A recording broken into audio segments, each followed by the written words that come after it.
एक व्यक्ति जीवन से हर प्रकार से निराश था। लोग उसे मनुष्य के नाम से बुलाते थे।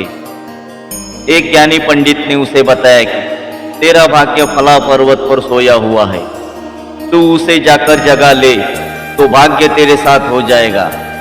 बस फिर क्या था, वो चल पड़ा अपना सोया भाग्य जगाने।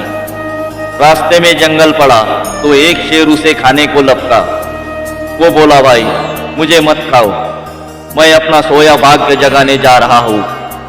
शेर ने कहा कि तुम्हारा भाग्य जाग जाए तो मेरी एक समस्या है, उसका समाधान पूछते आना।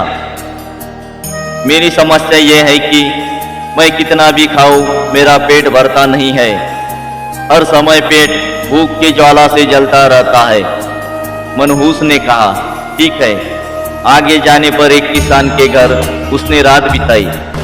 बातों बातों में पता चलने पर कि वो अपना सोया भाग्य जगाने जा रहा है।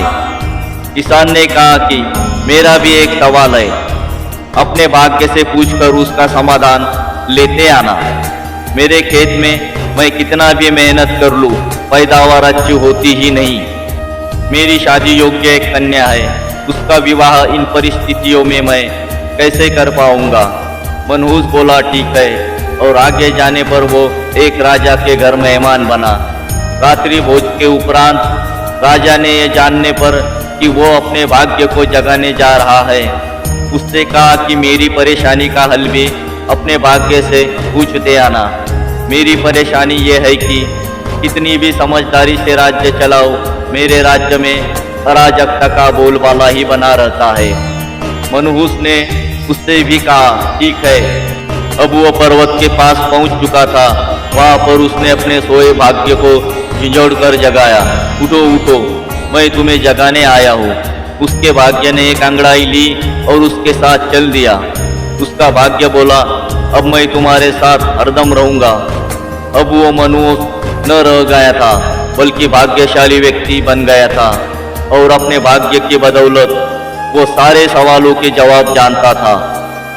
सही मौका परखने का विवेक और अवसर। वापसी यात्रा में वो उसी राजा का मेहमान बना और राजा की परेशानी का हल बताते हुए वो बोला, यूं कि तुम एक स्त्री हो और पुरुष वेश में रहकर राजकाज संभालती हो, इसलिए राज्य में अराजकता का बोलबाला है। तुम किसी योग्य पुरुष के साथ विवाह कर लो, दोनों मिलकर राज्यभार संभाल लो तो तुम्हारे राज्य में शांति स्थापित हो जाएगी। रानी बोली, तुम ही मुझसे ब्याह कर लो और यहीं रह जाओ। भाग्यशाली बन चुका वो मनहूस इनकार करते हुए बोला, नहीं नहीं, मेरा तो भाग्य जाग चुका है, तुम किसी और से विवाह कर लो। तब रानी ने अपने मंत्री से विवाह किया और सुखपूर्वक राज्य चलाने लगी। कुछ दिन राजकीय मेहमान बनने के बाद उसने वहां से विदा ली।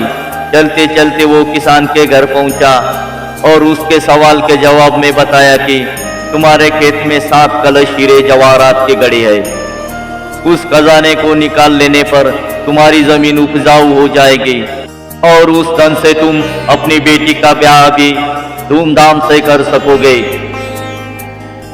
किसान ने अनुग्रहित होते हुए कहा कि मैं तुम्हारा शुक्रगुजार हूँ, तुम ही मेरी बेटी के साथ ब्याह कर लो। पर भाग्यशाली बन चुका वह व्यक्ति बोला कि नहीं नहीं, मेरा तो भाग्योदय हो चुका है, तुम कहीं और अपनी सुंदर कन्या का विवाह करो।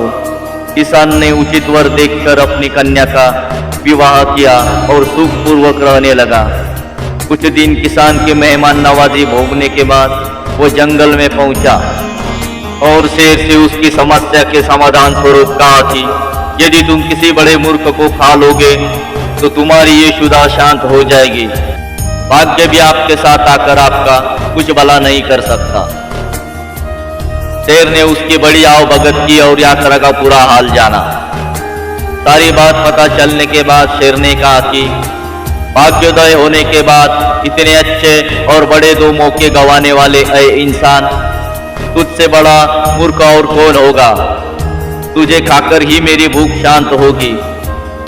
और इस तरह वो इंसान शेर का शिकार बनकर मृत्यु को प्राप्त हुआ। सच है, यदि आपके पास सही मौका परखने का विवेक और अवसर को पकड़ लेने का ज्ञान नहीं है तो भाग्य भी आपके साथ आकर आपका कुछ भला नहीं कर सकता है।